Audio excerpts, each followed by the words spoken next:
Thank you for joining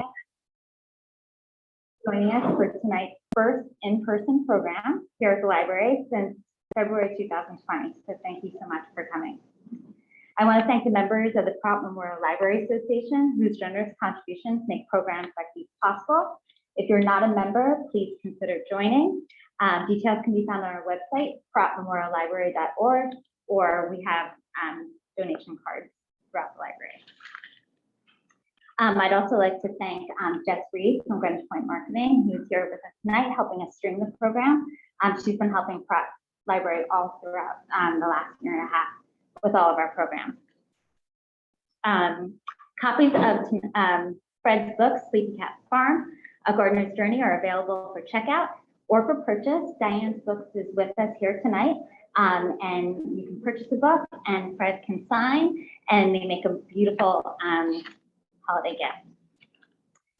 And now I have the honor to introduce tonight's guest, Fred Landman. First, I'd like to say Curtice will not be joining us tonight. For those of you who are also here to see Curtice, he's not able to join us, but Fred told us that copies, a recording of the talk he did with Fred are available, and we'll give you details how to see that. So now I have the honor to introduce Fred Landman. He's a longtime Greenwich resident and a self-taught gardener. He serves on the board of the Garden Conservancy's board of directors. He lives at Sleepy Cat Farm with his wife, Lippert, a professional chef who spent more than a decade at Chez Panisse in Berkeley, California. If you missed it, today there was an article about Sleepy Cat Farm and tonight's program in the Greenwich Times. My favorite quote from the article was about Fred saying that he's not necessarily done with his work at the farm. He said, if you have the time and you can, you should always make something beautiful.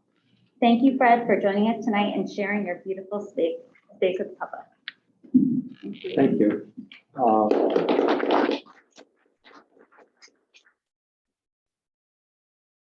I'm going to talk tonight about making of the garden and making of this book, which are kind of ran in parallel. I think I've always been working on this book.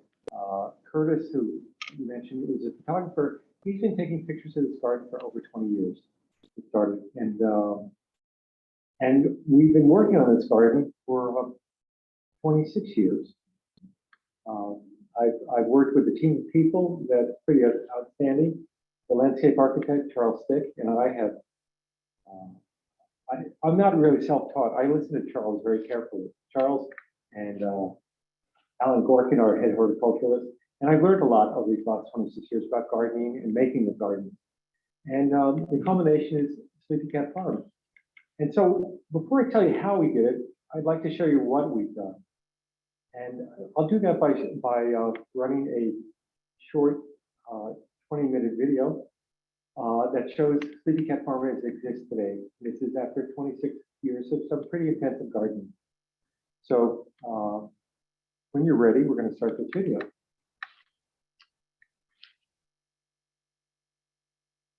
One moment. Very soon we'll start this video.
But there are two questions I'm always asked. Why do you call it Sleepy Cat Farm? As a matter of fact, I was asked this evening, why is it called Sleepy Cat Farm? And the second question is, what was here when you moved in 1994? Well, it's called Sleepy Cat Farm. This is one of the reasons why. This is Mayo, who loves to give garden tours when people come by, and she walks through with this tail up near, so she can follow her very, very, very easily throughout the garden. And she has 12 of her friends, because there are currently 13 residents, feline residents at Sleepy Cat Farm. What was there? There was a 1942 Georgian house, which you're seeing here. There wasn't much of a backyard. This was a backyard. And so I spent the first 2 years working on the house, updating that. And then it was time I looked to the outside and I said, and I think I was quoting the article today. I said I wanted to make a backyard the house could be proud of, because here we got a beautiful job upgrading, sprucing up this pretty brick Georgian, and we had this for a lawn. So I said I may need some help at this point, and I was working with Charles Hilton, or Chuck Hilton, I like to call it, on building a pool house, and I said, well, maybe I've got to do something around. If I'm going to build this pool house, maybe I could need some help. There was a pool, but there was no house. I'm going to need some help with the landscaping. Enter Charles Stick. Charles Stick is a landscape architect out of Charlottesville, Virginia. And I met him, he was working at a property in Greenwich down the road. We met and I said, would you give us a hand working around the house? So that was his original assignment. This was what he was in charge of. The first thing was we did the pool house here, and you can see he landscaped around here, and no more grass.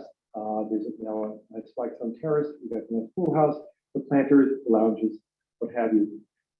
The next thing he worked on was the approach. It was the first time I had to actually cut down a tree, which was a bit traumatic, but I realized that sometimes it's important that you do cut down a tree, because we needed a circular entry to the front of the house, which you can see, right? Let's see, can't see it. The circle in front of the house, there was a big oak right in the way that prevented that. So that graceful entry couldn't be accomplished, so we took that down. So we redesigned the entry of the house, redesigned the back terrace. Remember that beautiful view of the lawn we had before with the two planters, those two pedestals? We now have this parterre, a nice flagstone terrace, which allowed you to move gracefully out of the house and into the backyard. And as you look here, you are looking back at the house. So we extended the lawn. We put in something called a celestial pavilion, which is for a building on the left, which was the first award won by this property for Chuck Hilton. He won an AIA award for the great outbuilding. And we call it the Celestial Pavilion because on the floor, there's a map of the stars.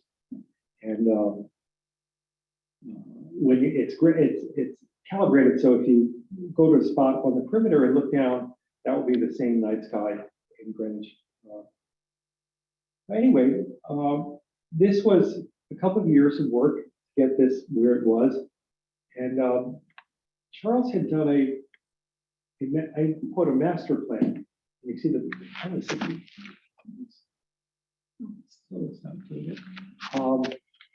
a master plan, and you can see the main house again with the circle. But there's also, and you also see a rose garden. And I foolishly said, I don't want that much maintenance. I don't like that in the rose garden. So we didn't do that. But he did come up with something here, which he had worked with at PepsiCo, where he had spent 6 years working on their sculpture garden. And that's the Golden Path.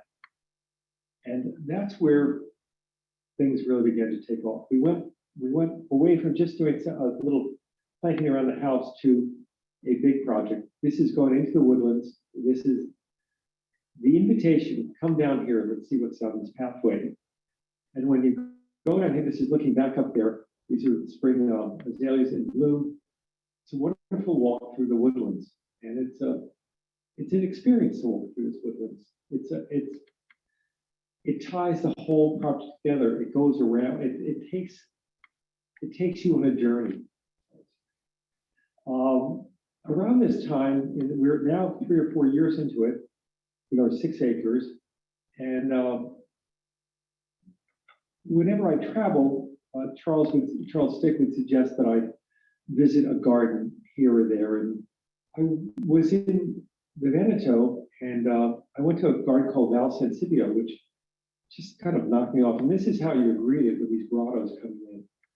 And I looked at these grottos and said, what a great feature.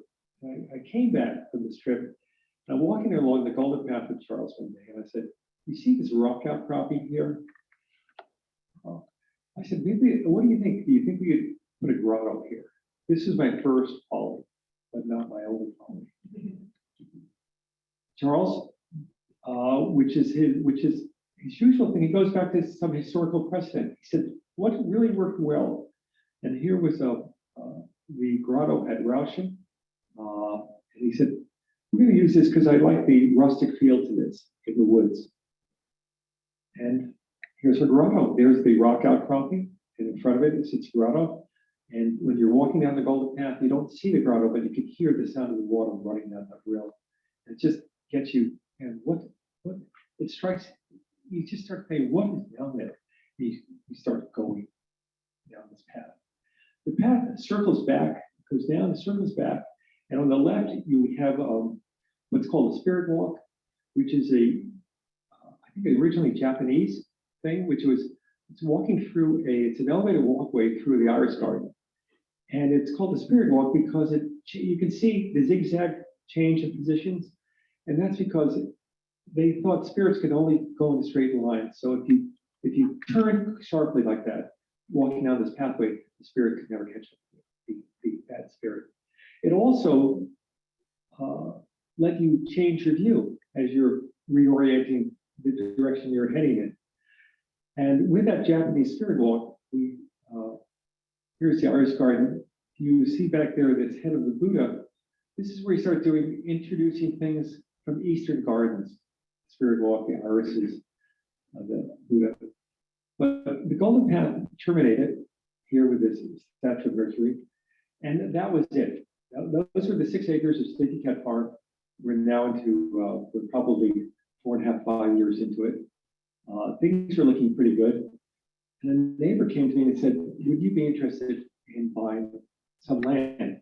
He needed some money. And I said, sure, I'll buy 2 acres. So I bought these 2 adjacent acres. It presented some challenges because there was roughly a 50-foot change in elevation from where the house sat and where this property was. And on the property was a kidney-shaped pool, which you can see right here. And the first thing we said was, we got to get rid of that pool. Again, going back to Val Sensibio, there was something else there that caught my fancy, which was what they call a rabbit island, which had a pond with an island in the middle and a rabbit hutch with a pigeonnier on top. I thought that's what we can do. We can do that at Stinky Cat Farm. So we reconfigured the kidney-shaped pool. And so here's our pool with a little island in the center. And after looking carefully at doing the rabbit hutch, I decided that was not a very good idea. But my travels I just come back from travels in China, and I was introduced to something called a ting. A ting is a building like the one shown here that we can take in the view of the garden. We're taking a view of anything, basically. And so I said, well, we're not doing the rabbit hutch. We're going to do a ting on this island. And again, turning to Charles Stick, he came up with this. There it is. And that has become sort of the centerpiece of that garden. Again, here we are with the Eastern motif, very Chinese-looking pavilion. Although I don't know if you can see, but on the very top you have that gold leaf pineapple, which is very much a Philadelphia sort of thing. Again, how do we tie this together? Well, here was Charles's original sketch. And on the right, you'll see there's the pond with the Chinese pavilion and the koi swimming around it. And then he decided an undulating hedge hornbeam hedge, which you can see running down there. And at the far end was the statue of Atlas, measuring 14 feet tall. This was commissioned by a sculptor in England called Henry Belka. And it showed up one day and we put it in position. And I kept talking about the Eastern influence. Well, clearly this is something you find in a Western garden. It's classical sculpture. And so here you have, in the foreground, you have the east, and off in the distance, you see the Western gardens and the influences. I told you there was a 50-foot change in elevation from the top to where the house is and down to this new area, garden area. Here you see construction of a stairwell, 65 steps. I counted them, going up and down. And that was the way we were able to, Charles was able to tie in the main house, the new property. And so now you can move from the original 6 acres to now 8 acres. And that was it. We call this our catwalk because you can see the statues of the lions, that lioness, or 5 pairs of lions on the stairwell. I thought it was done until my neighbor said, "Would you like to buy my last 2 acres?" I said, "Sure, I'd be able to buy those." And on this property, there were 3 structures. There was the main house, an auxiliary building, and a little guest office house. We didn't work in the houses right away, but we worked on this adjacent garden. You see, there's that undulating hedge again. You see that? So we had that hornbeam hedge, and next to it, we put a crenellated ilex hedge to make another room with a cat maze in one end, a mosaic terrace at the other, and a reflecting pool in between. Now let's go to the houses on the property. They were all clad in the yellow cypress shingles, which I think had no fewer than 7 coats of lead-based paint. And so I didn't know what I was going to do with this house, but I said I'll work on the outbuildings. So we took the outbuildings. Here you can see we redid them. We took off the yellow cladding. We took it down to the studs. We rebuilt it. So here you have the chicken coop. You have a gardener's apartment above a workspace. You also have a potting shed. And to the far right, you see that is the greenhouse we installed because we were going to put in a large garden behind the greenhouse, which here is a drawing of the garden. It was, Charles always likes to say he wanted a garden that looked good in the winter, vegetable garden that looked good in the winter and the summer. So to do that, you had to put the form, and those were all these boxwood, several thousand boxwoods coming into play. Here is the garden in probably late summer, and working very hard is Alan Gorkin, our head horticulturalist, who many people credit that said this garden would not be quite what it is without Alan's work and his contribution. He knows an awful lot about plants, and he's spent his whole life studying and working in gardens. The garden had so you had all of these boxwood garden beds, and at the far end you have the gourd arbor, which in the fall you can see the gourds hanging here. These are all edible gourds, which are put in the root cellar and used throughout the fall and winter. The garden also is a place where my wife, seeing Lippert, gets to make things. Here's what she does with peppers. This is pepper jelly. There's pickled peppers. There's all sorts of things she does. And I could say the same thing about things that come out of the orchard, peaches, plums, what have you. Remember that yellow building? We started off here, the yellow clad building. I spent a couple of years trying to figure out what to do with that building, because it had some charming elements to it, but it had an unfortunate renovation in the 60s. And then upon real close inspection, we found out there was no real foundation on the house. So there was not much we could do with it. So we stayed with that French vernacular, the half timber Norman structure we used before.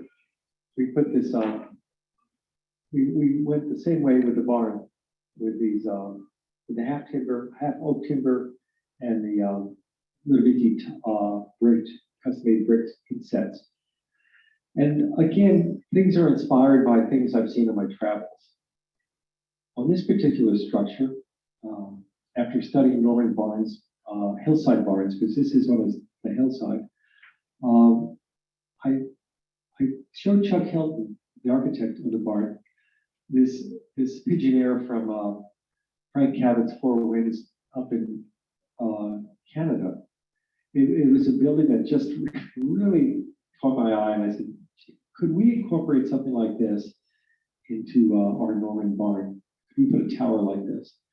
And if you look carefully at this structure, it is a beautiful structure. You can see the window at the top, the carrot window at the top, the oval window, and the two windows below that, the vertical windows. If you now go to our barn, look at that tower in the corner there, with the same windows at the top, the oval windows, and the two vertical windows. And that's where master bedroom is, little garret offices up above. Below is the prep kitchen for the main kitchen, and below that is the root cellar and the wine cellar. What I found interesting about this particular building, unlike any other buildings, this was a new construction, and it presented some challenges. It was on a hillside coming up from Lake Avenue. It was how is this going to integrate with the rest of the property? So what the landscape architect, Charles Stick, and the building architect, Chuck Hilton, collaborated before anything was built. They thought about, first, how is this going to work? And here's the model they built.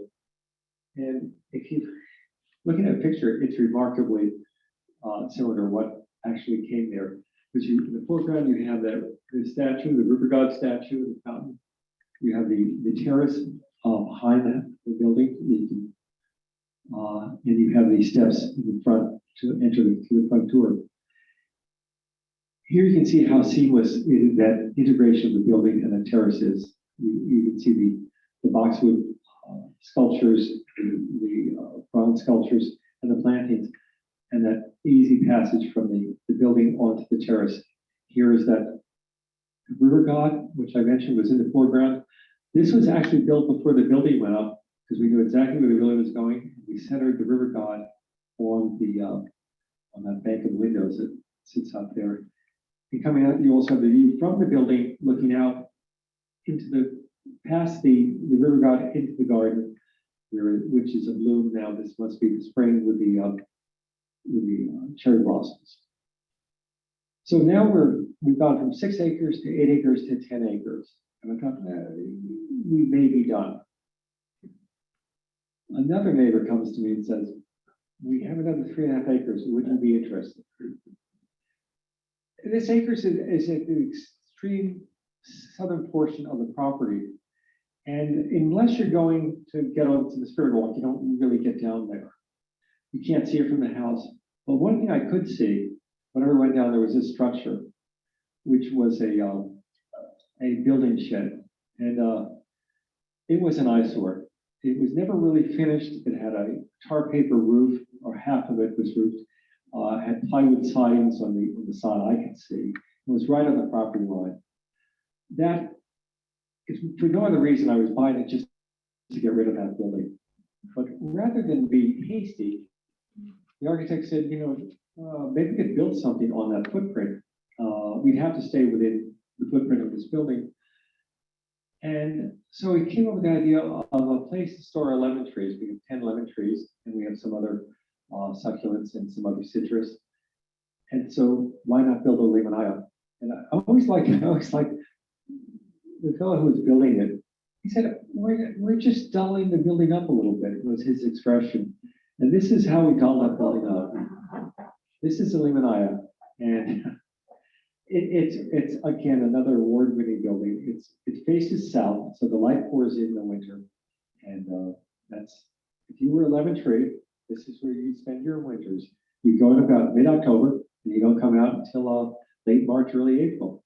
You can see the lemons, the Lyra lemons on the right, and they come January, February. It's time to harvest the lemons.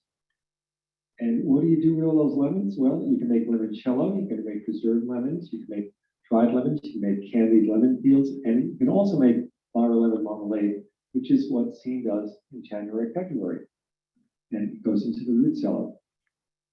What else can you do? Well, with the lemon, shortly after the lemon was built, we decided to put some climbing roses, which we had success with. So the Eden roses are harvested in the fall or after they finish blooming. Scene takes the rose petals and makes a rose syrup, which are used to make drinks, which are used over a dessert, which are used in cocktails. So it's just nothing really goes to waste here. Other than a horrible building, this 3.5 acres represented a different sort of topography from what we've had. We had a meadow, big meadow. We had some great rock outcroppings. You can see some of them. The deposits. And someone said, "Did you arrange this?" I said, "No. I wish I could take credit for how skillfully these were just deposited there." And you can see echo calling out in this sort of wet area where we planted ferns and the like. And here's one of our benches. You can see this bench nestled into, again, this what we call the sacred grove, this area here. And this is where I sit often because it's very quiet. You can hear the rustling of the leaves and birds, and that's about it. This 3.5 acres is not enclosed by a deer fence. So I can often see a deer or a wild turkey or a fox running by as I sit there quietly. Benches are an important part of a garden. In 13.5 acres, people want to take a break. And so I think I counted up 23 benches on the property. And this is our only covered bench. Again, this was inspired by a bench at Rousham. And when you build a bench, you should always keep a nice view from that bench. So if someone's going to sit there, they should have something nice to look at. This is a view from that bench back to Limanaya down a meadow. And it's a nice place to sit and rest your feet. So we finished up this 3.5 acres. We got the sacred grove. We put a 44 tree orchard. That funny structure you saw in the aerial view with all those little look like fingers, that's the berry wedge. That's where we have blackberries and raspberries and strawberries growing. But I said, I went again on one of those trips. I went to the Great Dixter and I said, I saw that perennial border and I said, we don't really have a perennial border here either. So I came back and we hemmed on the basics of where to put that. And you can see on the right was the original orchard, the little 16-tree orchard. I said, we could probably do it here. And Charles said, the only thing you have to do is we've got to get a level area wide enough to support 2 wide planting beds and a wide bed to walk down the center. So I said, well, we can do it right here. This should be big enough and wide enough. What I didn't realize when I made that decision was I needed a 9-foot retaining wall. And there was a lot of ledge there. So here we are taking out 20 tons of rock out of the middle of the property with small machinery and bringing another 20 tons back to build stone walls, arches, and the like, and stairs. So here it is, with stones in place. Here we have it laid out with the lawn in place, where the plants are. Here's the first set of steps. Then we went on to build an arch, and a set of steps to bring up, a set of luncheon steps to bring it up. There I am, listening carefully to the landscape architect, Charles Hilton, standing in front of me, and down on the bottom with his foot up on the step is the mason who has done every piece of stone, every brick you see on this property was laid by him. And I think people comment on that. His work is incredible, and 25 years working with this one mason. So here you have, here's the perennial log for the wide passage, the beds on either side, and an arch at those stairs which we're building.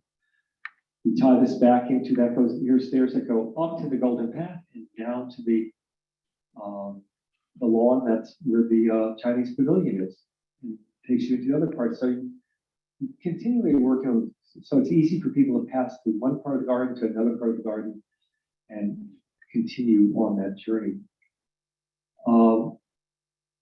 I went back, if you, I don't know if you were really paying attention, you may have noticed that this arch does not look like the last arch, because along the top, we added a band of stone and a little sign that says Porta Paradiso. And you know, I always was fascinated when I go to Florence, because when you go through the city gates, they always tell you where you were going. It would say Porta Romano, which means you were heading south towards Rome, or Porta Prato, you were heading north towards Prato.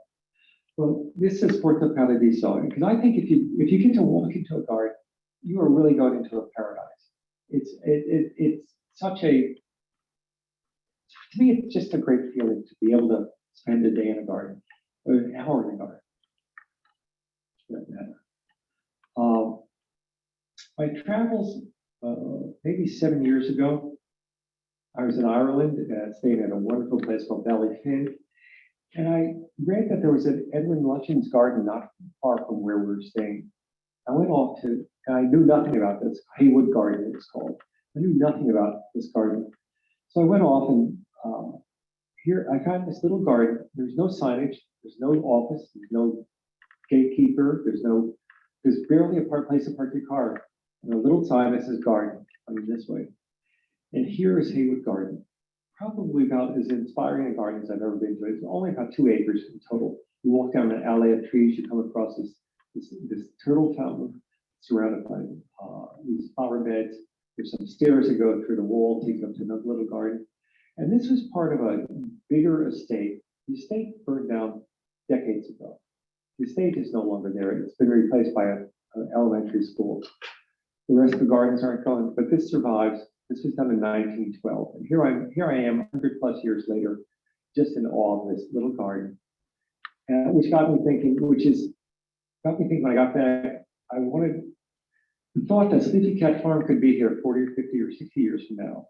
So Sleepy Cat Farm was set up as a foundation. I've been transferring those assets into that foundation in the hopes that this garden, like Haywood Garden, Sleepy Cat Farm would continue.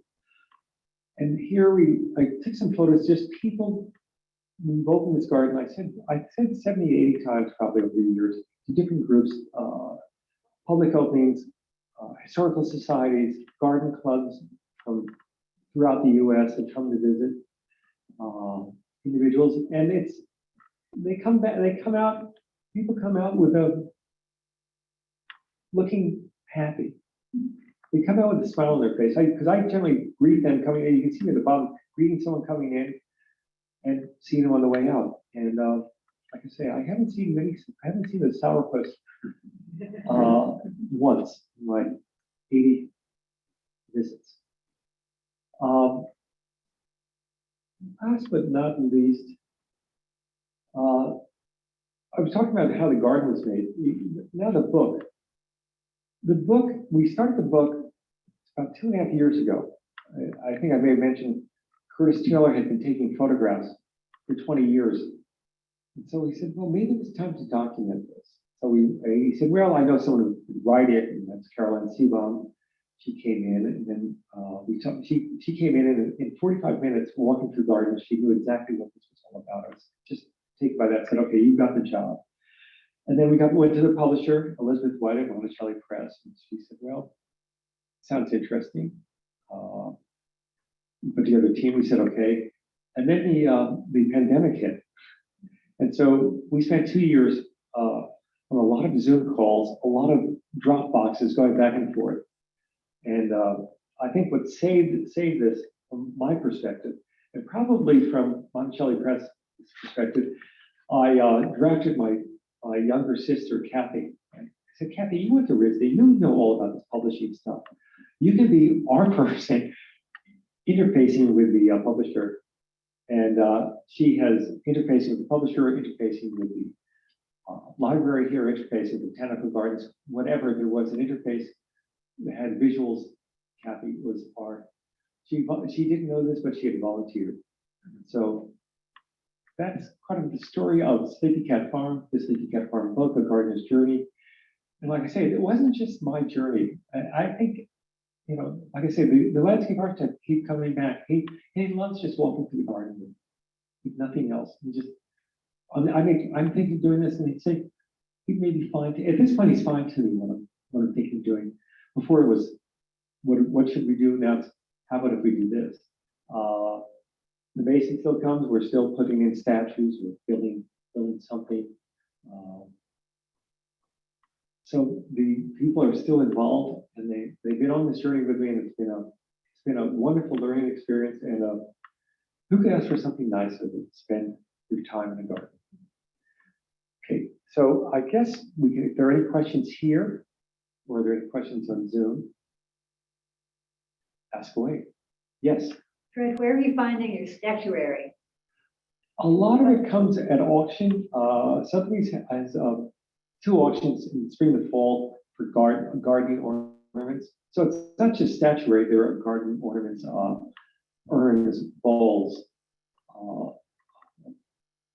spires, stands. But mostly in London. I've gotten a few benches and things I've gotten locally up in Woodbury. Elemental Gardens always has some nice things. But most of them come from Europe, Amsterdam, mostly London, Amsterdam. Some of the statues come from Paris, but mostly at auction. There's one arriving on Monday,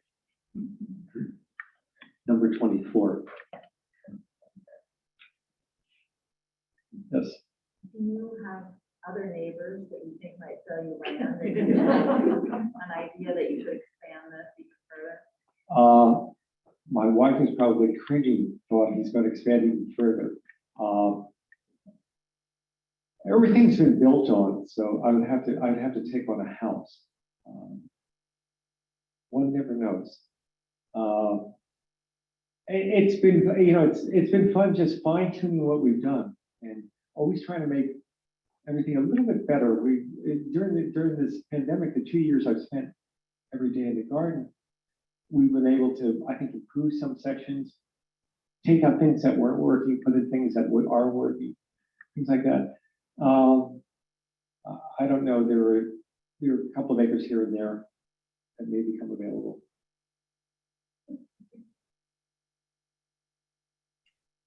Have you had storm damage over the recent years when so many had that? I've lost some trees, but I found out we do work on the trees and keep the dead wood out, keep well cabled. And so where I've seen damage where I can't get down top of Ridge Road, which is where I live, I've lost a few small branches, and that's it. So I think if you take care of your trees, you'll have better luck there. The branch tree warden actually sent his crews over to our property so they could see how you should take care of a tree. Yes, Mary. What do you do about creatures who are unwanted?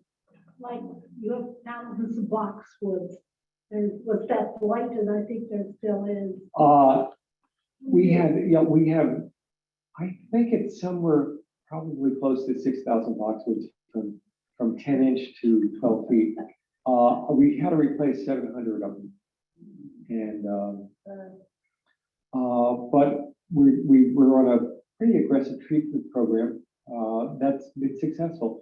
Plus, some varieties, if you remember that statue that was in front of the Limanaya, all those boxwood, there was a ring of boxwood there that came out of one variety, and all the others were fine. So you switch up varieties, you get rid of those, and I think you keep up on it, it'll be fine.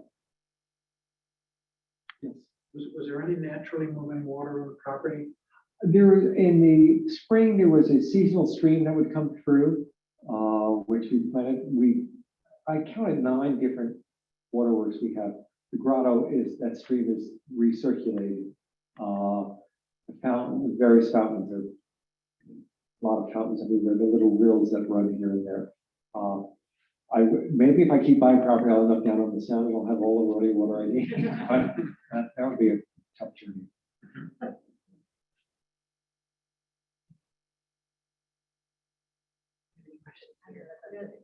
I think one more question here. How often do you go and sit on one of your benches, meander and think and read and hang around? Well, lately more and more every day. But there are benches. I don't have a picture here, but in the book there's a picture of in front of the cat maze on that section of the property. There's a 36-foot, I think, span of an arch and wisteria drip from that in June. So every June I will be sitting on that bench, looking down with that view down over the sculpted trees, the pebble terrace, the reflecting pool, and I'll just sit there taking the scent of the wisteria and listening to the bees buzzing about. Yes? How long does staff do you have to maintain the property? There are 4 full-time people outside. In the summer, we'll add 1 or 2 more. We're probably going to upgrade to 5 people, but part of that is strictly gardening. Part of it is just there's a lot of mechanical stuff. All of those fountains need to be taken care of, fountains and pools and what have you. And so there's a lot of mechanical stuff, and we have a lot of buildings. We have, let's see, 1, 2, 3, 4, 5, 6, 7, 9, 10 buildings. All have heaters and running water and things like that. So some of the time is taken up there, and we also have a fairly significant contract with the same group that actually takes care of PepsiCo's gardens, Carmine Labriola, and they have a crew that comes in. They trim all of our hedges, they cut the lawn, they do the fall cleanup and the spring cleanup, and our guys do the rest.